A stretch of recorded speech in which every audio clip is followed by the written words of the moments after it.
ನಮಸ್ಕಾರ ಸ್ನೇಹಿತರೆ, ಮೊದಲಿಗೆ ಕ್ಷಮೆ ಕೇಳ್ತೇನೆ. ಯಾಕಂದ್ರೆ ಕೆಲವರು ನಾನು ಬೈತಾ ಇದ್ದಾರೆ, ಯಾಕೆ ಈ ವ್ಯಕ್ತಿ ಬಗ್ಗೆ ಮಾತಾಡ್ತೀರಾ, ಯಾಕೆ ಈ ವಿಷಯದ ಬಗ್ಗೆ ಮಾತಾಡ್ತೀರಾ, ಇದರಿಂದ ಸುಮ್ಮನೆ ಟೈಮ್ ವೇಸ್ಟ್ ಅಷ್ಟೇ, ಬೇರೆ ಏನೂ ಆಗಲ್ಲ ಅಂತೇಳಿ. ಆದ್ರೆ ಸದ್ಯಕ್ಕೆ ನಡೀತಿರುವಂತಹ ಕೆಲವೊಂದು ಬೆಳವಣಿಗೆಗಳನ್ನು ನೋಡಿದ್ರೆ ಪುನಃ ಇದ್ರ ಬಗ್ಗೆ ಪ್ರಸ್ತಾಪ ಮಾಡಲೇಬೇಕು. ಹಾಗಾಗಿ ಪುನಃ ಇದೇ ವಿಷಯವನ್ನು ಇವತ್ತು ಎತ್ಕೊಂಡಿದ್ದೇನೆ. ನಿಮ್ಗೆ ಈಗಾಗಲೇ ಗೊತ್ತಾಗಿರ್ಬೋದು ನಾನು ಯಾವ ವಿಷಯದ ಬಗ್ಗೆ ಹೇಳಲಿಕ್ಕೆ ಹೊರಟಿದ್ದೇನೆ ಅಂತೇಳಿ. ಬೇರೇನೂ ಅಲ್ಲ, RSS ವರ್ಸಸ್ ಪ್ರಿಯಾಂಕ್ ಖರ್ಗೆ. ನಿಮ್ಗೆ ಗೊತ್ತಿದೆ, ಪುನಃ ಪುನಃ ಪ್ರಿಯಾಂಕ್ ಖರ್ಗೆ ಅವರು RSS ವಿರುದ್ಧವಾಗಿ ಹೇಳಿಕೆಗಳನ್ನು ಕೊಡ್ತಾನೆ ಇದ್ದಾರೆ. ಯಾವುದೇ ಕಾರಣಕ್ಕೆ RSS ನೋಂದಣಿ ಆಗುವವರೆಗೂ ಕೂಡ ನಾನು ಬಿಡೋದಿಲ್ಲ. ಬೇರೆ ರಾಜ್ಯಗಳಲ್ಲಿ ಏನಾದ್ರೂ ಮಾಡ್ಕೊಳ್ಳಿ, ಪರವಾಗಿಲ್ಲ. ಕರ್ನಾಟಕದಲ್ಲಿ ಅವರು ಮಾತ್ರ ರಿಜಿಸ್ಟ್ರೇಷನ್ ಮಾಡ್ಕೊಳ್ಳೇಬೇಕು. ಅಲ್ಲಿವರೆಗೆ ನನ್ನ ಹೋರಾಟ ಮುಂದುವರಿತದೆ. RSS ನ ಪದೇ ಪದೇ ಪ್ರಶ್ನೆ ಮಾಡ್ತೇನೆ. ನಾನು RSS ಗೆ ಒಂದು ಗತಿ ಕಾಣಿಸುವವರೆಗೆ ನಿದ್ದೆ ಮಾಡಲ್ಲ. ಈ ರೀತಿಯಾದಂತಹ ಹೇಳಿಕೆಯನ್ನ ಪದೇ ಪದೇ ಕೊಡ್ತಾ ಇದ್ದಾರೆ. ಆದ್ರಿಂದಾಗಿ ಪುನಃ ಈ ವಿಷಯವನ್ನು ನಾನು ಇವತ್ತು ಎತ್ಕೊಂಡಿದ್ದೇನೆ. ಸ್ನೇಹಿತರೆ, ಮೊದಲಿಗೆ ನಿಮ್ಮೆಲ್ಲರನ್ನು ಕಾಫಿ ಅಂತ ಡಿಜಿಟಲ್ ಚಾನಲ್ಗೆ ಸ್ವಾಗತಿಸ್ತಾ ಇದ್ದೇನೆ. ಸ್ನೇಹಿತರೆ, ಪ್ರಿಯಾಂಕ್ ಖರ್ಗೆ ಅವರ ಪರಿಸ್ಥಿತಿ ಹೇಗಾಗಿದೆ ಅಂತ ಹೇಳಿದ್ರೆ, ಈಗಾಗಲೇ ಅವರು ನೀರಿಗೆ ಧುಮುಕಿ ಬಿಟ್ಟಾಗಿದೆ. ಈಗ ಈಜಿ ದಡ ಸೇರ್ಬೇಕು, ಅದಕ್ಕೆ ಒದ್ದಾಡ್ತಾ ಇದ್ದಾರೆ ಅಂತಲೇ ಹೇಳ್ಬೋದು. ಕಾರಣ ಏನು ಅಂತ ಹೇಳಿದ್ರೆ, RSS ವಿರುದ್ಧವಾಗಿ ಅವರು ಹಲವಾರು ಪ್ರಶ್ನೆಗಳನ್ನ ಎತ್ತಿದ್ದಾರೆ. ಮೊದಲಿನ ಪ್ರಶ್ನೆ ಅವ್ರದ್ದು ಏನು ಅಂತ ಹೇಳಿದ್ರೆ, ನೀವು ಯಾಕೆ ನೋಂದಣಿ ಮಾಡ್ಕೊಂಡಿಲ್ಲ, ನೋಂದಣಿ ಮಾಡ್ಕೊಳ್ಳದೆ ಯಾಕೆ ಇಲ್ಲಿವರೆಗೆ ನೀವು ಆಪರೇಟ್ ಮಾಡ್ತಾ ಇದ್ದೀರಾ, ಈ ರೀತಿಯಾಗಿ ಪ್ರಶ್ನೆ ಮಾಡಿದ್ದಾರೆ. ಹಾಗೇನೆ ಕರ್ನಾಟಕದಲ್ಲಿ 20 ಲಕ್ಷ ಸ್ವಯಂ ಸೇವಕರು ಇದ್ದಾರೆ ಅಂತಕೊಂಡು ನೀವು ಈಗಾಗಲೇ ಹೇಳ್ಕೊಂಡಿದ್ದೀರಾ. ಇಷ್ಟೊಂದು ಜನ ಇರುವಂತಹ ನಿಮ್ಮ ಸಂಘಟನೆಯನ್ನ ಯಾಕೆ ನೀವಿನ್ನು ರಿಜಿಸ್ಟರ್ ಮಾಡ್ಕೊಂಡಿಲ್ಲ, ಈ ರೀತಿಯಾದಂತಹ ಪ್ರಶ್ನೆಯನ್ನ ಪದೇ ಪದೇ ಎತ್ತುತ್ತಾ ಇದ್ದಾರೆ. ಹಾಗೆ ಅವ್ರಿಗೆ ಬರ್ತಾ ಇರುವಂತಹ ಹಣದ ಬಗ್ಗೆ, ಅದಕ್ಕೆ ಯಾಕೆ ನೀವು ಟ್ಯಾಕ್ಸ್ ಕಟ್ತಾ ಇಲ್ಲ, ಯಾಕೆ ಡೀಟೇಲ್ಸ್ ಕೊಡ್ತಾ ಇಲ್ಲ, ನಿಮ್ಮ ಬಿಲ್ಡಿಂಗ್ ಗಳು ಯಾರ ಹೆಸರಲ್ಲಿದೆ, ಈ ರೀತಿಯಂತಹ ಹಲವಾರು ಪ್ರಶ್ನೆಗಳನ್ನ ಅವ್ರು ಎತ್ತಿದ್ದಾರೆ. ಇದೆಲ್ಲದ್ರ ಬಗ್ಗೆ ನಿಮ್ಗೆ ಗೊತ್ತಿದೆ. ಈಗ ಲೇಟೆಸ್ಟ್ ವಿಷಯ ಏನು ಅಂತ ಹೇಳಿದ್ರೆ, ಪುನಃ ಪ್ರಿಯಾಂಕ್ ಖರ್ಗೆ ಅವರು RSS ವಿರುದ್ಧ ತೊಡೆ ತಟ್ಟಿದ್ದಾರೆ. ಅವ್ರು ಏನ್ ಹೇಳ್ತಾ ಇದ್ದಾರೆ ಅಂತ ಹೇಳಿದ್ರೆ, ಕರ್ನಾಟಕದಲ್ಲಿ ಮುಂದಿನ ದಿನಗಳಲ್ಲಿ ನೀವು ಕಾರ್ಯಾಚರಣೆ ಮಾಡಬೇಕು ಅಂತ ಹೇಳಿದ್ರೆ ಅದಕ್ಕೆ ನಮ್ಮ ಇಲಾಖೆಯ ಸಹಕಾರ ಬೇಕೇ ಬೇಕಾಗ್ತದೆ. ಯಾಕಂದ್ರೆ ಅವ್ರು ಏನಾದ್ರೂ ಒಂದು ಕಾರ್ಯಕ್ರಮವನ್ನು ನಡೆಸಿದ್ರೆ ಅಥವಾ ಪಥಸಂಚಲನ ನಡೆಸಿದ್ರೆ ಅದಕ್ಕೆ ಪೊಲೀಸ್ ಇಲಾಖೆಯಿಂದ ಪರ್ಮಿಷನ್ ಬೇಕಾಗ್ತದೆ. ಹಾಗೇನೆ ಅದಕ್ಕೆ ಸರಿಯಾದ ರೀತಿಯಲ್ಲಿ ರಕ್ಷಣೆಯನ್ನು ಕೂಡ ಕೊಡಬೇಕಾಗ್ತದೆ. ಆ ನಿಟ್ಟಿನಲ್ಲಿ ನೀವು ರಿಜಿಸ್ಟರ್ ಮಾಡ್ಕೊಂಡಿಲ್ಲ ಅಂತ ಹೇಳಿದ್ರೆ ಮುಂದಿನ ದಿನಗಳಲ್ಲಿ ನಿಮಗೆ ಸಮಸ್ಯೆ ಉಂಟಾಗ್ತದೆ. ಅಂದ್ರೆ ನಾನು ಪರ್ಮಿಷನ್ ಕೊಡೋಲ್ಲ, ಈ ರೀತಿಯಾದಂತಹ ಹೇಳಿಕೆಯನ್ನು ಅವ್ರು ಕೊಟ್ಟಿದ್ದಾರೆ. ಈ ಹಿಂದೆ ಅವರು ಚಿತ್ತಾಪುರದಲ್ಲಿ ಏನ್ ಮಾಡಿದ್ರು ಅದನ್ನ ಈಗ ಇಡೀ ರಾಜ್ಯದಲ್ಲಿ ಮಾಡ್ಲಿಕ್ಕೆ ಹೊರಟಿದ್ದಾರೆ. ಚಿತ್ತಾಪುರದಲ್ಲಿ ಪ್ರಿಯಾಂಕ್ ಖರ್ಗೆ ಅವರು ಈ ರೀತಿಯಾಗಿ RSS ವಿರುದ್ಧ ತೊಡೆ ತಟ್ಟಿ ನಿಂತರು. ಆದ್ರೆ ಕೊನೆಗೆ ಅದರಲ್ಲಿ ಪ್ರಿಯಾಂಕ್ ಖರ್ಗೆ ಅವರು ಸೋತರು. RSS ಕೋರ್ಟ್ಗೆ ಹೋಯ್ತು, ಕೋರ್ಟ್ ಅಲ್ಲಿ ಹೋಗಿ ಪರ್ಮಿಷನ್ ತಗೊಂಡು ಕೊನೆಗೆ ಅಲ್ಲಿ ಪಥಸಂಚಲನವನ್ನು ಮಾಡಿದ್ರು. ಆ ಮೂಲಕ ಇಡೀ ದೇಶದ ಗಮನವನ್ನ ಚಿತ್ತಾಪುರ ಸೆಳೀತು ಅಂತಲೇ ಹೇಳ್ಬೋದು. ಆದ್ರೆ ಅಲ್ಲಿ ಸೋತಿದ್ದು ಮಾತ್ರ ಇದು ಪ್ರಿಯಾಂಕ್ ಖರ್ಗೆ. ಆದ್ರಿಂದ ಮೋಸ್ಟ್ಲಿ ಅವ್ರು ವೆಯ್ಟ್ ಮಾಡ್ತಾ ಇದ್ರು ಅನ್ಸುತ್ತದೆ. ಒಮ್ಮೆ ನನಗೆ ಗೃಹ ಖಾತೆ ಸಿಕ್ತು ಅಂತ ಹೇಳಿದ್ರೆ ಇವ್ರನ್ನ ಖಂಡಿತವಾಗಿ ನಾನು ಹಣಿತೇನೆ ಅಂತ ತಿಳ್ಕೊಂಡು ಮೊದಲೇ ನಿರ್ಧಾರ ಮಾಡ್ಕೊಂಡಿದ್ರು ಅನ್ಸುತ್ತದೆ. ಗೃಹ ಸಚಿವರಾದ ತಕ್ಷಣ ಮಾಡಿರುವಂತಹ ಮೊದಲ ಕೆಲಸ RSS ನ ಪ್ರಶ್ನೆ ಮಾಡಲಿ ಶುರು ಮಾಡಿರುವಂತಹದ್ದು. ಆದ್ರೆ ಇಲ್ಲಿ ಹಾಸ್ಯಾಸ್ಪದ ಏನು ಅಂತ ಹೇಳಿದ್ರೆ, ಪ್ರಿಯಾಂಕ್ ಖರ್ಗೆ ಒಬ್ಬರೇ ಇದರ ವಿರುದ್ಧವಾಗಿ ಹೋರಾಡ್ತಾ ಇದ್ದಾರೆ. ಅವರ ಸರ್ಕಾರ ಅಥವಾ ಅವರ ಸಂಪುಟದಲ್ಲಿರುವಂತವರು ಅಥವಾ ಉಳಿದಂತ MLAಗಳು ಅಥವಾ ಕಾಂಗ್ರೆಸ್ನ ಯಾವುದೇ ಪದಾಧಿಕಾರಿಗಳು ಕೂಡ ಪ್ರಿಯಾಂಕ್ ಖರ್ಗೆ ಅವರ ಪರವಾಗಿ ಇಲ್ಲಿವರೆಗೆ ಒಂದೇ ಒಂದು ಹೇಳಿಕೆಯನ್ನು ಕೊಟ್ಟಿಲ್ಲ. ಕೇವಲ ಹರಿಪ್ರಸಾದ್ ಒಬ್ರು ಮಾತಾಡ್ತಾ ಇದ್ದಾರೆ. ನಿಮ್ಗೆ ಗೊತ್ತಿದೆ, ಮೊದಲಿಂದನೂ ಕೂಡ ಅಷ್ಟೇ ಹರಿಪ್ರಸಾದ್ RSS ನ ಬದ್ಧ ವಿರೋಧಿ. ಅವರು ಆಗಾಗ RSS, ಸಾವರ್ಕರ್, ಈ ರೀತಿ ಗಾಂಧಿ ಹತ್ಯೆ, ಗೋಡ್ಸೆ ಇದೆಲ್ಲದನ್ನು ಹೇಳ್ಕೊಂಡು ಬರ್ತಾನೆ ಇರ್ತಾರೆ. ಅದೇ ರೀತಿಯಲ್ಲಿ ಅವ್ರು ಮಾತಾಡಿದ್ದಾರೆ. ಅದೇ ಬಿಟ್ಟರೆ ಬೇರೆ ಯಾರು ಕೂಡ ಪ್ರಿಯಾಂಕ್ ಖರ್ಗೆ ಅವರ ಪರವಾಗಿ ಒಂದೇ ಒಂದು ಹೇಳಿಕೆಯನ್ನ ಕೊಡ್ತಾ ಇಲ್ಲ. ಇಲ್ಲಿ ಇರುವಂತಹ ವಿಷಯ ಏನು ಅಂತ ಹೇಳಿದ್ರೆ, ಪ್ರತಿಯೊಬ್ಬರಿಗೂ ತುಂಬಾ ಚೆನ್ನಾಗಿ ಗೊತ್ತಿದೆ, RSS ನ ಕೆದಕ್ಕಂತ ಹೋದ್ರೆ ನಮ್ಗೆ ಮುಂದಿನ ದಿನಗಳಲ್ಲಿ ಖಂಡಿತವಾಗಿ ಸಮಸ್ಯೆ ಉಂಟಾಗ್ತದೆ. ಯಾಕಂತ ಹೇಳಿದ್ರೆ ಅವರು ಹಿಂದೂಗಳ ಪರವಾಗಿ ಕೆಲಸ ಮಾಡ್ತಾರೆ ಅಂತೇಳಿ. ಆದ್ರಿಂದ ಏನಾಗ್ತದೆ ಅಂದ್ರೆ RSS ವಿರುದ್ಧವಾಗಿ ಮಾತಾಡಿದಷ್ಟು ಹಿಂದೂಗಳು ಒಂದು ಕಡೆ ಸೇರ್ತಾ ಹೋಗ್ತಾರೆ. ನಮ್ಮ ಪರವಾಗಿರುವಂತಹ ಒಂದು ಸಂಸ್ಥೆ ವಿರುದ್ಧವಾಗಿ ಈ ರೀತಿಯಾಗಿ ಅಪಪ್ರಚಾರ ಮಾಡೋದು ಅಥವಾ ಅವ್ರನ್ನ ದೂಷಿಸ್ತಾ ಇರೋದು, ಇದನ್ನ ಹಿಂದೂಗಳು ಕೂಡ ಸಹಿಸೋದಿಲ್ಲ. ಅವರು RSS ನವರೇ ಆಗ್ಬೇಕಂತೇಳಿ ಏನಿಲ್ಲ. ಆದ್ರೆ ಅವ್ರು ಎಲ್ರಿಗೂ ಕೂಡ ತುಂಬಾ ಚೆನ್ನಾಗಿ ಗೊತ್ತಿದೆ, ದೇಶದಲ್ಲಿ ಹಿಂದೂಗಳ ಪರವಾಗಿ ಮಾತಾಡುವಂತಹ ಸಂಘಟನೆ ಯಾವ್ದಾದ್ರು ಇದ್ರೆ ಅದು RSS ಅಂತೇಳಿ. ಹಾಗಾಗಿ ಹೆಚ್ಚು ಕಡಿಮೆ ಒಂದು 75% ಹಿಂದೂಗಳಾದ್ರೂ RSS ಪರವಾಗಿ ಇರ್ತಾರೆ. RSS ದಿಂದಾಗಿ ನಮ್ಗೆ ಖಂಡಿತವಾಗಿ ರಕ್ಷಣೆ ಸಿಗ್ತದೆ, ಈ ರೀತಿಯಾಗಿ ಯೋಚನೆ ಮಾಡ್ತಾರೆ. ಆದ್ರಿಂದ ಬಹಳಷ್ಟು MLAಗಳಿರ್ಬೋದು ಅಥವಾ MP ಗಳಿರ್ಬೋದು ಅಥವಾ ಕಾಂಗ್ರೆಸ್ನ ಶಾಸಕರಿರ್ಬೋದು, ಇವ್ರು ಯಾರು ಕೂಡ RSS ವಿರುದ್ಧವಾಗಿ ಎಲ್ಲಿಯೂ ಹೇಳಿಕೆಯನ್ನು ಕೊಡ್ಲಿಕ್ಕೆ ಹೋಗಲ್ಲ. ಅದಕ್ಕೆ ಮುಖ್ಯ ಕಾರಣ ಏನು ಅಂತ ಹೇಳಿದ್ರೆ, RSS ನ ಎದುರು ಹಾಕೊಂಡ್ರೆ ಅಥವಾ RSS ವಿರುದ್ಧವಾಗಿ ಏನಾದ್ರೂ ಹೇಳಿಕೆಗಳನ್ನು ಕೊಟ್ರೆ ಅದರಿಂದ ನಮಗೆ ಸಮಸ್ಯೆ ಉಂಟಾಗ್ತದೆ ಅಂತಕೊಂಡು ಅವರೆಲ್ಲರೂ ಕೂಡ ಸೇಫ್ ಗೇಮ್ ನ ಆಡ್ತಾ ಇದ್ದಾರೆ. ನೀವು ಪ್ರಿಯಾಂಕ್ ಖರ್ಗೆ ಅವರ ಇತ್ತೀಚಿನ ಹೇಳಿಕೆಗಳನ್ನ ಗಮನಿಸಿರಬಹುದು. ಯಾಕಂದ್ರೆ ಮೊನ್ನೆ ಅಷ್ಟೇ ರಾಮ್ ಜೇಠ್ಮಲಾನಿ ಅವರು RSS ಪರವಾಗಿ ಹೇಳಿಕೆಯನ್ನು ಕೊಟ್ಟರು. RSS ಯಾವುದೇ ಕಾರಣಕ್ಕೆ ರಿಜಿಸ್ಟ್ರೇಷನ್ ಮಾಡ್ಕೋಬೇಕಾದಂತ ಅವಶ್ಯಕತೆ ಇಲ್ಲ, ಇದನ್ನ ಪ್ರಶ್ನೆ ಮಾಡಬೇಕಾಗಿಲ್ಲ ಅಂತ ಹೇಳಿದ್ರು. ಹಾಗೇನೆ ಹಿರಿಯ ವಕೀಲರಾದಂತಹ BV ಆಚಾರ್ಯ ಅವರು ಕೂಡ ಮೊನ್ನೆ ಒಂದು ಲೇಖನವನ್ನು ಬರೆದಿದ್ರು. ಆ ಲೇಖನದಲ್ಲಿ ಕೂಡ ಈ ಪ್ರಿಯಾಂಕ್ ಖರ್ಗೆ ಅವರು ಪ್ರಶ್ನೆ ಮಾಡಿರುವಂತಹ ಅಥವಾ ಅವರು ಬರೆದಿರುವಂತಹ ಪತ್ರ ಏನಿದೆ ಅದನ್ನ ನೇರವಾಗಿ ಕಸದ ಬುಟ್ಟಿಗೆ ಹಾಕ್ಬೋದು. ಅದಕ್ಕೆ ಕವಡೆ ಕಾಸಿನ ಬೆಲೆ ಇಲ್ಲ ಅಂತ ಕೂಡ ಅವರು ಹೇಳಿದ್ದಾರೆ. ಅಂದ್ರೆ ಪ್ರಿಯಾಂಕ್ ಖರ್ಗೆ ಅವರು ಎತ್ತಿರುವಂತ ಈ ಪ್ರಶ್ನೆ ಇದೆಯಲ್ಲ, ಇದಕ್ಕೆ ಉತ್ತರ ಕೊಡಬೇಕಾದಂತ ಅವಶ್ಯಕತೆ RSS ಗಿಲ್ಲ ಅಂತಕೊಂಡು ನೇರವಾಗಿ ಹೇಳ್ಬಿಟ್ಟಿದ್ದಾರೆ. ಇದನ್ನ ಈಗ ಪ್ರಿಯಾಂಕ್ ಖರ್ಗೆ ಪದೇ ಪದೇ ಹೇಳ್ತಾ ಇದ್ದಾರೆ. ಯಾವ್ಯಾರೋ ಲಾಯರ್ ಮುಖಾಂತರ ನನ್ನನ್ನು ಹೆದರಿಸುವಂತದ್ದು ಅಥವಾ ಲಾಯರ್ ಮುಖಾಂತರ ಅಂಕಣಗಳಲ್ಲಿ ಬರ್ಸೋದು, ಇದನ್ನೆಲ್ಲ ಮಾಡ್ಬೇಕಾದಂತ ಅವಶ್ಯಕತೆ ಇಲ್ಲ. ಆತರ ಏನಾದ್ರೂ ಇದ್ರೆ ಈ ಮಾತಾಡಿರುವಂತ ಲಾಯರ್ಸ್ ಇರ್ಬೋದು ಅಥವಾ ಬೇರೆ ಇನ್ಯಾರಾದ್ರೂ ಇರ್ಬೋದು, ಅವರು RSS ನ ಪ್ರತಿನಿಧಿಗಳಾದ್ರೆ ಅವರೇ ನೇರವಾಗಿ ನನ್ನ ಆಫೀಸಿಗೆ ಬಂದು ನನ್ನ ಎದುರುಗಡೆ ಕೂತ್ಕೊಂಡು ಮಾತಾಡ್ಲಿ, ಈ ರೀತಿಯಾಗಿ ಹೇಳಿದ್ದಾರೆ.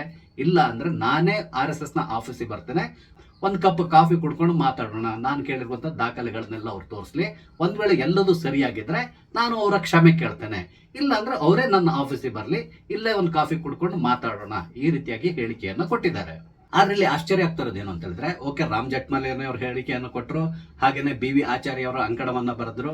ಆದ್ರೆ ಕಾಂಗ್ರೆಸ್ ಪರವಾಗಿ ಕೂಡ ಒಂದಿಷ್ಟು ವಕೀಲರಿದ್ದಾರೆ. ನಿಮ್ಗೆ ಗೊತ್ತಿರಬಹುದು, ಕಾಂಗ್ರೆಸ್ನ ಘಟಾನುಘಟಿಗಳ ವಿರುದ್ಧವಾಗಿ ಯಾವ್ದಾದ್ರು ಕೇಸ್ ರಿಜಿಸ್ಟರ್ ಆದ್ರೆ ಆ ಸಂದರ್ಭದಲ್ಲಿ ಅವ್ರ ಪರವಾಗಿ ಹೋರಾಡುವಂತಹ ಅಭಿಷೇಕ್ ಮನು ಸಿಂಘ್ವಿ ಇರ್ಬೋದು ಅಥವಾ ಕಪಿಲ್ ಸಿಬಲ್ ಇರ್ಬೋದು, ಇವ್ರು ಯಾರು ಕೂಡ ಇಲ್ಲಿವರೆಗೆ ತುಟಿ ಪಿಟಕ್ ಮಾಡ್ಲಿಲ್ಲ. ಅವ್ರಿಗೆ ಕೂಡ ತುಂಬಾ ಚೆನ್ನಾಗಿ ಗೊತ್ತಿದೆ, ಇಲ್ಲೇನಿದ್ರು ಕೂಡ RSS ವಿರುದ್ಧವಾಗಿ ಈ ರೀತಿಯಾಗಿ ಹೇಳಿಕೆಗಳನ್ನು ಕೊಡೋದು ಅಥವಾ ಅವ್ರ ವಿರುದ್ಧವಾಗಿ ಪತ್ರವನ್ನ ಬರೆಯೋದು, ಇದರಿಂದ ಯಾವುದೇ ರೀತಿಯಂತ ಉಪಯೋಗ ಇಲ್ಲ. ಯಾಕಂದ್ರೆ ಈ ರೀತಿಯಾದಂತಹ ಹಲವಾರು ಕೇಸ್ಗಳು ಈ ಹಿಂದೆನೆ ಬಂದಿದೆ, ಎಲ್ಲ ಕೇಸ್ಗಳು ಕೋರ್ಟ್ ನಲ್ಲಿ ಬಿದ್ದು ಹೋಗಿದೆ. ಇದೆಲ್ಲದು ಅವ್ರಿಗೆ ತುಂಬಾ ಚೆನ್ನಾಗಿ ಗೊತ್ತಿದೆ. ಹಾಗಾಗಿ ಅವ್ರು ಯಾರು ಕೂಡ ಇದ್ರ ಬಗ್ಗೆ ಮಾತಾಡ್ತಾ ಇಲ್ಲ. ಆಶ್ಚರ್ಯ ಆಗೋದೇನು ಅಂತ ಹೇಳಿದ್ರೆ, ಪದೇ ಪದೇ ಪ್ರಿಯಾಂಕ್ ಖರ್ಗೆ ಅವರು ಏನ್ ಹೇಳ್ತಾ ಇದ್ದಾರೆ ಅಂತ ಹೇಳಿದ್ರೆ, ನಾನು ಸರ್ಕಾರದ ಪರವಾಗಿ ಈ ರೀತಿಯಾಗಿ ಪತ್ರವನ್ನ ಬರೆದಿದ್ದೇನೆ, ಆದ್ರಿಂದಾಗಿ ಅವರು ಉತ್ತರ ಕೊಡ್ಲೇಬೇಕು. ಇಷ್ಟು ದೊಡ್ಡ ಸಂಸ್ಥೆ ಅಂತ ಹೇಳಿ ಹೇಳ್ತಾರಲ್ಲ, ಬೇರೆಯವ್ರ ಹತ್ರ ಯಾಕೆ ಅವ್ರು ಆನ್ಸರ್ ಕೊಡಿಸ್ತಾ ಇದ್ದಾರೆ? ಅವ್ರ ಹತ್ರ ಲೆಟರ್ ಹೆಡ್ ಇಲ್ವಾ? RSS ನವ್ರು ಯಾಕೆ ಮಾತಾಡ್ತಾ ಇಲ್ಲ? ಅವರ ಲೆಟರ್ ಹೆಡ್ ಅಲ್ಲಿ ನನ್ನ ಪ್ರಶ್ನೆಗಳಿಗೆ ಉತ್ತರವನ್ನ ಕೊಡ್ಲಿ, ಅಲ್ಲಿವರೆಗೆ ನಾನು ಬಿಡೋದಿಲ್ಲ, ಇದನ್ನ ಪದೇ ಪದೇ ಕೇಳ್ತಾ ಇರ್ತೇನೆ, ಈ ರೀತಿಯಾಗಿ ಹೇಳಿಕೆಯನ್ನ ಕೊಟ್ಟಿದ್ದಾರೆ. ಅಂದ್ರೆ ಅವ್ರು ಏನ್ ಹೇಳ್ತಾ ಇದಾರೆ ಅಂದ್ರೆ, ನಾನು ಸರ್ಕಾರದ ಪರವಾಗಿ ಈ ರೀತಿಯಾದಂತಹ ಪತ್ರವನ್ನ ಬರೆದಿದ್ದೇನೆ ಅಂತೇಳಿ ಹೇಳಿದ್ದಾರೆ. ಆದ್ರೆ ನಮ್ಮ ರಾಜ್ಯದ ಮುಖ್ಯಮಂತ್ರಿ ಆದಂತಹ DK ಶಿವಕುಮಾರ್ ಇಲ್ಲಿವರೆಗೆ ಪ್ರಿಯಾಂಕ್ ಖರ್ಗೆ ಅವರ ಪರವಾಗಿ ಒಂದೇ ಒಂದು ಹೇಳಿಕೆಯನ್ನು ಕೊಟ್ಟಿಲ್ಲ. ಪ್ರಿಯಾಂಕ್ ಖರ್ಗೆ ಅವರು ಈ ರೀತಿಯಾಗಿ ಪತ್ರವನ್ನು ಬರೆದಿದ್ದಾರೆ, ಆ ಪತ್ರಕ್ಕೆ RSS ಉತ್ತರ ಕೊಡಬೇಕು, ಇದು ಸರ್ಕಾರದಿಂದ ಬಂದಿರುವಂತಹ ಪತ್ರ ಆದ್ರಿಂದ ಅವರು ಉತ್ತರ ಕೊಡ್ಲೇಬೇಕು, ಈ ರೀತಿಯಾಗಿ ಪತ್ರವನ್ನು ನೆಗ್ಲೆಕ್ಟ್ ಮಾಡುವ ಹಾಗಿಲ್ಲ ಅಂತಕೊಂಡು ಒಂದೇ ಒಂದು ಹೇಳಿಕೆಯನ್ನು ಕೊಟ್ಟಿಲ್ಲ. ಅವ್ರು ಮಾತ್ರ ಅಲ್ಲ, ಉಳಿದವರು ಕೂಡ ಗಪ್ ಚುಪ್ ಆಗಿದ್ದಾರೆ. ಅಂದ್ರೆ ಇಲ್ಲಿ ಕ್ಲಿಯರ್ ಆಗಿ ಅರ್ಥ ಆಗೋದೇನು ಅಂತ ಹೇಳಿದ್ರೆ, ಕಾಂಗ್ರೆಸ್ ನಲ್ಲಿ ಪ್ರಿಯಾಂಕ್ ಖರ್ಗೆ ಅವರಿಗೆ ಮಾತ್ರ RSS ಇಂದ ಸಮಸ್ಯೆ ಉಂಟಾಗ್ತದೆ, ಪ್ರಿಯಾಂಕ್ ಖರ್ಗೆ ಮಾತ್ರ RSS ವಿರುದ್ಧವಾಗಿ ಹೋರಾಡ್ತಾ ಇದ್ದಾರೆ, ಉಳಿದವರು ಎಲ್ಲರೂ ಕೂಡ ಸೈಲೆಂಟ್ ಆಗಿದ್ದಾರೆ. ಇನ್ನೊಂದು ಆಶ್ಚರ್ಯಕರ ವಿಷಯ ಏನು ಅಂದ್ರೆ, ಇವರ ತಂದೆ ಮಲ್ಲಿಕಾರ್ಜುನ್ ಖರ್ಗೆ ಅವರು ಕೂಡ ಪ್ರಿಯಾಂಕ್ ಖರ್ಗೆ ಅವರ ಪರವಾಗಿ ಇಲ್ಲಿವರೆಗೆ ಹೇಳಿಕೆಯನ್ನು ಕೊಟ್ಟಿಲ್ಲ. ಕಾಂಗ್ರೆಸ್ ಪಕ್ಷದಲ್ಲಿರುವಂತಹ ಪ್ರತಿಯೊಬ್ಬರಿಗೂ ಗೊತ್ತಿದೆ, ಹಾಗೆ ದೇಶದ ಜನತೆ ಕೂಡ ತುಂಬಾ ಚೆನ್ನಾಗಿ ಗೊತ್ತಿದೆ, ಪ್ರಿಯಾಂಕ್ ಖರ್ಗೆ ಈ ರೀತಿಯಾಗಿ RSS ವಿರುದ್ಧ ತೊಡೆ ತಟ್ಟಲಿಕ್ಕೆ ಪ್ರಮುಖ ಕಾರಣ ಏನು ಅಂತ ಹೇಳಿದ್ರೆ, ಹೈಕಮಾಂಡ್ ಮಟ್ಟದಲ್ಲಿ ಗಮನವನ್ನು ಸೆಳೆಯಲಿಕ್ಕಾಗಿ ಪ್ರಿಯಾಂಕ್ ಖರ್ಗೆ ಈ ರೀತಿ ಮಾಡ್ತಾ ಇದ್ದಾರೆ ಅನ್ನೋದು ಎಲ್ಲರಿಗೂ ಗೊತ್ತಿರುವಂತಹ ವಿಷಯ. ಪ್ರಿಯಾಂಕ್ ಖರ್ಗೆ ಅವರ ಮುಂದಿನ ಗೋಲ್ ಏನು ಅಂತ ಹೇಳಿದ್ರೆ, ಕರ್ನಾಟಕದಲ್ಲಿ ಮುಖ್ಯಮಂತ್ರಿ ಆಗ್ಬೇಕು. ಅದಕ್ಕಾಗಿ ಅವ್ರು ಏನ್ ಬೇಕು ಎಲ್ಲಾ ರೀತಿಯಾದಂತಹ ಕೆಲಸವನ್ನ ಮಾಡ್ತಾ ಇದ್ದಾರೆ. ಅಂದ್ರೆ ತನ್ನ ತಂದೆಗಂತೂ ಮುಖ್ಯಮಂತ್ರಿ ಆಗ್ಲಿಕ್ಕೆ ಸಾಧ್ಯ ಆಗ್ಲಿಲ್ಲ, ನಾನಾದ್ರೂ ಮುಖ್ಯಮಂತ್ರಿ ಆಗ್ಲೇಬೇಕು, ಅದಕ್ಕಾಗಿ ಈ ರೀತಿ RSS ವಿರುದ್ಧವಾಗಿ ಪದೇ ಪದೇ ಹೇಳಿಕೆಯನ್ನು ಕೊಡ್ತಾ ಇರೋ ರೀತಿಯಲ್ಲಿ ಕಾಣಿಸ್ತಾ ಇದೆ. ಪ್ರಿಯಾಂಕ್ ಖರ್ಗೆ ಅವರು ಮುಖ್ಯಮಂತ್ರಿ ಆದ್ರೂ ತುಂಬಾ ಒಳ್ಳೇದು, ಯಾಕಂದ್ರೆ ಒಬ್ಬ ದಲಿತನಿಗೆ ಇಲ್ಲಿವರೆಗೂ ಕೂಡ ನಮ್ಮ ರಾಜ್ಯದಲ್ಲಿ ಮುಖ್ಯಮಂತ್ರಿ ಆಗ್ಲಿಕ್ಕೆ ಅವಕಾಶ ಕೊಟ್ಟಿಲ್ಲ ಅನ್ನೋ ಒಂದು ಅಪಾದನೆ ಇದೆ. ಪ್ರಿಯಾಂಕ್ ಖರ್ಗೆ ಮುಖ್ಯಮಂತ್ರಿ ಆದ್ರೆ ಖಂಡಿತವಾಗಿ ನಾವೆಲ್ಲರೂ ಕೂಡ ಸಂತೋಷ ಪಡ್ತೇವೆ, ಅದು ಬೇರೆ ವಿಷಯ. ಆದ್ರೆ ಅದಕ್ಕಾಗಿ RSS ವಿರುದ್ಧವಾಗಿ ಉಪಯೋಗ ಇಲ್ಲದಂತ ಹೇಳಿಕೆಗಳನ್ನು ಕೊಡೋದು ಸರ್ವತಾ ತಪ್ಪು ಅನಿಸ್ತದೆ. ಇಲ್ಲಿ ಇನ್ನೊಂದು ವಿಷಯ ಏನು ಅಂತ ಹೇಳಿದ್ರೆ, ಇವರು ಪದೇ ಪದೇ ನಿಮ್ಗೆ ಗುರುದಕ್ಷಿಣೆ ಬರ್ತದೆ, ಆ ಗುರುದಕ್ಷಿಣೆ ಸಂಬಂಧಪಟ್ಟಂತ ಡೀಟೇಲ್ಸ್ ನ ಕೊಡ್ತಾ ಇಲ್ಲ, ಯಾಕೆ ನೀವು ಅದಕ್ಕೆ ಯಾಕೆ ಟ್ಯಾಕ್ಸ್ ಕಟ್ತಾ ಇಲ್ಲ, ಈ ರೀತಿಯಾಗಿ ಪ್ರಶ್ನೆಗಳನ್ನ ಎತ್ತಾ ಇದ್ದಾರೆ. ಈ ಹಿಂದೆ ಕೋರ್ಟ್ ನಲ್ಲಿ ಇದಕ್ಕೆ ಸಂಬಂಧಪಟ್ಟಂತೆ ರಿಟ್ ಗಳನ್ನ ಹಾಕಿದ್ದಾರೆ. ಆ ರಿಟ್ ಸಂಬಂಧಪಟ್ಟಂತೆ ಕೋರ್ಟ್ ಕೂಡ ಈಗಾಗಲೇ ತನ್ನ ಜಡ್ಜ್ಮೆಂಟ್ ಅನ್ನ ಕೊಟ್ಬಿಟ್ಟಿದೆ. ಗುರುದಕ್ಷಿಣೆಗೆ ಯಾವುದೇ ರೀತಿಯಾದಂತಹ ಟ್ಯಾಕ್ಸ್ ಬರೋದಿಲ್ಲ, ಆದ್ರಿಂದಾಗಿ ಇದನ್ನ ಕೇಳುವಂತ ಅವಶ್ಯಕತೆ ಇಲ್ಲ ಅಂತ ಹೇಳಿದ್ದಾರೆ. ಅದಲ್ಲದೆ ಸಂವಿಧಾನದಲ್ಲಿ 19(1)(c) ಪ್ರಕಾರ ಯಾರು ಬೇಕಿದ್ರು ಸ್ವಯಂ ಸೇವಾ ಸಂಘಟನೆಗಳನ್ನ ಕಟ್ಕೊಳ್ಬಹುದು. ಒಂದು 10 ಜನನೋ 20 ಜನನೋ ಅಥವಾ ಲಕ್ಷಾಂತರ ಜನ ಸೇರ್ಕೊಂಡು ಸಾಮಾಜಿಕ ಕೆಲಸಗಳಲ್ಲಿ ಭಾಗಿಯಾಗಬಹುದು. ಅದಕ್ಕೆ ಯಾವುದೇ ರೀತಿಯಂತ ಅಬ್ಜೆಕ್ಷನ್ ಇಲ್ಲ ಅಂತ ಹೇಳಿದ್ದಾರೆ. ಒಂದ್ ವೇಳೆ ಅವರಿಗೆ ಸರ್ಕಾರದಿಂದ ಅನುದಾನಗಳು ಬೇಕು ಅಂತ ಹೇಳಿದ್ರೆ ಅವರು ನೋಂದಾಯಿಸಿಕೊಳ್ಳೋದು ಕಡ್ಡಾಯ, ಇಲ್ಲ ಅಂತ ಹೇಳಿದ್ರೆ ವಿದೌಟ್ ರಿಜಿಸ್ಟ್ರೇಷನ್ ಅವರು ಕೆಲಸ ಮಾಡಬಹುದು. ಇದು ಕ್ರಿಸ್ಟಲ್ ಕ್ಲಿಯರ್ ಆಗಿರುವಂತಹ ವಿಷಯ. ಆದ್ರೆ ಪ್ರಿಯಾಂಕ್ ಖರ್ಗೆ ಅವರು ಪದೇ ಪದೇ ಗೊತ್ತಿರುವಂತಹ ವಿಷಯವನ್ನೇ ಕೆದಕುತ್ತಾ ಇದ್ದಾರೆ. ಇದರಿಂದ ಪ್ರಿಯಾಂಕ್ ಖರ್ಗೆ ಅವರ ಹೆಸರು ಇಡೀ ದೇಶದಲ್ಲಿ ಓಡಾಡಬಹುದೇ ಹೊರತು ಪ್ರಿಯಾಂಕ್ ಖರ್ಗೆ ಅವರಿಗೆ ಯಾವುದೇ ರೀತಿಯಂತ ಉಪಯೋಗ ಆಗೋದಿಲ್ಲ. ಇಲ್ಲಿ ಕಾಂಗ್ರೆಸ್ ಕಾರ್ಯಕರ್ತರು ಕೂಡ ತುಂಬಾ ಕನ್ಫ್ಯೂಸ್ ಆದ ರೀತಿಯಲ್ಲಿ ಕಾಣಿಸ್ತಿದೆ. ಯಾಕಂತ ಹೇಳಿದ್ರೆ ಪ್ರಿಯಾಂಕ್ ಖರ್ಗೆ ಅವರು ಮಾತ್ರ ಇದ್ರ ಬಗ್ಗೆ ಮಾತಾಡ್ತಾ ಇದ್ದಾರೆ, ಉಳಿದವರು ಯಾರು ಕೂಡ ಮಾತಾಡ್ತಾ ಇಲ್ಲ. ಅಂದ್ರೆ ಸರ್ಕಾರದ ಸ್ಟ್ಯಾಂಡ್ ಏನು ಅಥವಾ ಕಾಂಗ್ರೆಸ್ ಪಕ್ಷದ ಸ್ಟ್ಯಾಂಡ್ ಏನು RSS ಗೆ ಸಂಬಂಧಪಟ್ಟಂತೆ ಈ ರೀತಿಯಾದಂತಹ ಗೊಂದಲದಲ್ಲಿ ಕಾರ್ಯಕರ್ತರು ಇದ್ದಾರೆ ಅಂತ ಹೇಳ್ಬೋದು. ಒಂದ್ ವೇಳೆ DK ಶಿವಕುಮಾರ್ ಅವರು ಪ್ರಿಯಾಂಕ್ ಖರ್ಗೆ ಅವರು ಎತ್ತಿರುವಂತಹ ಪ್ರಶ್ನೆಗಳಿಗೆ RSS ಉತ್ತರ ಕೊಡ್ಲೇಬೇಕು, ಇಲ್ಲ ಅಂತ ಹೇಳಿದ್ರೆ ಕರ್ನಾಟಕದಲ್ಲಿ RSS ಚಟುವಟಿಕೆಗಳನ್ನ ನಾವು ನಡೆಸಲಿಕ್ಕೆ ಬಿಡೋದಿಲ್ಲ, ಈ ರೀತಿಯಂತ ಹೇಳಿಕೆಯನ್ನು ಕೊಟ್ಟಿದ್ದಿದ್ರೆ ಆಗ ಕಾರ್ಯಕರ್ತರಿಗೂ ಕೂಡ ಒಂದು ಕ್ಲಿಯರ್ ಆಗ್ತಾ ಇತ್ತು, ಓಕೆ ಸರ್ಕಾರ RSS ವಿರುದ್ಧವಾಗಿದೆ ಅಥವಾ ಪಕ್ಷ RSS ವಿರುದ್ಧವಾಗಿದೆ, ಹಾಗಾಗಿ ನಾವು ಪಕ್ಷದ ಪರವಾಗಿ ತಳಮಟ್ಟದಲ್ಲಿ RSS ವಿರುದ್ಧ ಹೋರಾಡಬೇಕು, ಈ ರೀತಿಯಾಗಿ ಅವರಿಗೆ ಮನವರಿಕೆ ಆಗ್ತಾ ಇತ್ತು. ಆದ್ರೆ ಸರ್ಕಾರದ ವತಿಯಿಂದ ಇಲ್ಲಿವರೆಗೆ ಹೇಳಿಕೆಗಳೇ ಬಂದಿಲ್ಲ. ಇದು ಕಾರ್ಯಕರ್ತರಲ್ಲಿ ಗೊಂದಲವನ್ನು ಹುಟ್ಟುಹಾಕಿದೆ. ಇಲ್ಲಿ ಇನ್ನೊಂದು ಪ್ರಶ್ನೆ ಉದ್ಭವಿಸ್ತದೆ, ಒಂದ್ ವೇಳೆ RSS ನಿಂದ ಯಾವುದೇ ರೀತಿಯಾದ ಉತ್ತರ ಬಂದಿಲ್ಲ ಅಂತ ಹೇಳಿದ್ರೆ ಪ್ರಿಯಾಂಕ್ ಖರ್ಗೆ ಅವರು ಮುಂದೆ ಏನ್ ಮಾಡ್ತಾರೆ? ಈಗಾಗಲೇ ಅವ್ರು ಹೇಳ್ತಾ ಇದ್ದಾರೆ, ನೀವು ಉತ್ತರ ಕೊಟ್ಟಿಲ್ಲ ಅಂತ ಹೇಳಿದ್ರೆ ನಾನು ಸುಮ್ಮನೆ ಕೂತ್ಕೊಳ್ಳಲ್ಲ ಅಂತೇಳಿ.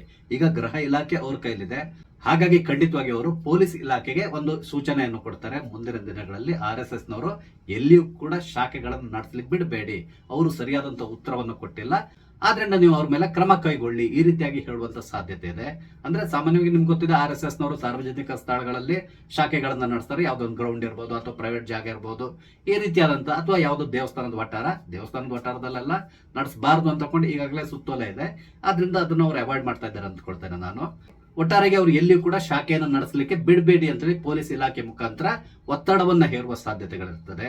ಒಂದ್ ವೇಳೆ ಆ ರೀತಿ ಏನಾದ್ರು ಮಾಡಿದ್ರೆ ಆಗ ಪರಿಸ್ಥಿತಿ ಉಲ್ಬಣಗೊಳ್ಳುವಂತ ಸಾಧ್ಯತೆ ಇರ್ತದೆ. RSS ಖಂಡಿತವಾಗಿ ಕೋರ್ಟ್ ಮೆಟ್ಟಿಲ್ ಇರ್ತದೆ, ಕೋರ್ಟ್ ಅಲ್ಲಿ ಗೃಹ ಇಲಾಖೆ ವಿರುದ್ಧವಾಗಿ RSS ನವರು ಖಂಡಿತವಾಗಿ ಹೋರಾಟವನ್ನ ಮಾಡ್ತಾರೆ.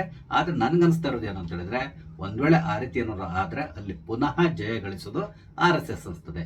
ಒಂದ್ ವೇಳೆ RSS ಪರವಾಗಿ ಏನಾದ್ರೂ ತೀರ್ಪು ಬಂತು ಅಂತ ಹೇಳಿದ್ರೆ ಆಗ ಖಂಡಿತವಾಗಿ ಪ್ರಿಯಾಂಕ್ ಖರ್ಗೆ ಅವರಿಗೆ ಮುಖಭಂಗ ಆಗ್ತದೆ. ಈ ಹಿಂದೆ ಹಲವಾರು ಜನ ಬೇರೆ ಬೇರೆ ರೀತಿಯಾಗಿ ಪ್ರಶ್ನೆಯನ್ನ ಮಾಡಿ ಕೋರ್ಟಿಗೆ ಹೋಗಿ ಮುಖಭಂಗ ಅನುಭವಿಸಿದ್ದಾರೆ.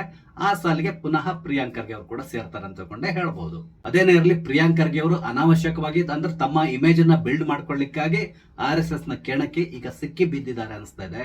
ಯಾಕಂತ ಹೇಳಿದ್ರೆ RSS ನವರು ಇವ್ರಿಗೆ ಉತ್ತರ ಕೊಡ್ತಾ ಇಲ್ಲ, ನೀವು ಉತ್ತರ ಕೊಟ್ಟಿಲ್ಲ ಅಂದ್ರೆ ನಾನು ಬಿಡೋದಿಲ್ಲ, ನಾನು ಗೃಹ ಮಂತ್ರಿ, ಪೊಲೀಸ್ ಇಲಾಖೆ ನನ್ನ ಕೈಯಲ್ಲಿದೆ, ನನಗೆ ತುಂಬಾ ಚೆನ್ನಾಗಿ ಗೊತ್ತಿದೆ ನಿಮ್ಮನ್ನ ಹೇಗೆ ಮಟ್ಟ ಹಾಕ್ಬೇಕು ಅಂತೇಳಿ, ಹಾಗಾಗಿ ನಿಮ್ಮನ್ನ ಬಿಡೋದಿಲ್ಲ, ಈ ರೀತಿಯಾಗಿ ಪದೇ ಪದೇ ಹೇಳಿಕೆಗಳನ್ನ ಕೊಡ್ತಾ ಇದ್ದಾರೆ. ನಿಮ್ಮ ಸಂಪೂರ್ಣ ಕಾರ್ಯಚಟುವಟಿಕೆಗಳಿಗೆ ನಾನು ಬ್ರೇಕ್ ಹಾಕ್ತೇನೆ, ಈ ರೀತಿಯಾಗಿ ಅಬ್ಬರಿಸ್ತಾ ಇದ್ದಾರೆ. ಆದ್ರೆ ಅದರಲ್ಲಿ ಅವರಿಗೆ ಯಶಸ್ಸು ಸಿಗ್ತದ, ನಾವು ಕಾದ್ ನೋಡ್ಬೇಕಾಗಿದೆ. ಸ್ನೇಹಿತರೆ, ಈ ಎಲ್ಲ ವಿಚಾರಗಳ ಬಗ್ಗೆ ನಿಮ್ಗೆ ಏನಿಸ್ತದೆ? ನಿಮ್ಮ ಅನಿಸಿಕೆಗಳನ್ನ ದಯವಿಟ್ಟು ಕಮೆಂಟ್ ಮುಖಾಂತರ ತಿಳಿಸಿ. ಹಾಗೇನೆ ಇಲ್ಲಿ ನಾನು ಹಂಚಿಕೊಂಡಂತ ವಿಷಯ ಇಷ್ಟ ಆದ್ರೆ ಲೈಕ್ ಮಾಡಿ, ಶೇರ್ ಮಾಡಿ, ದಯವಿಟ್ಟು ನನ್ನ ಚಾನಲ್ ಸಬ್ಸ್ಕ್ರೈಬ್ ಮಾಡಿ. ನಮಸ್ತೆ, ಜೈ ಹಿಂದ್.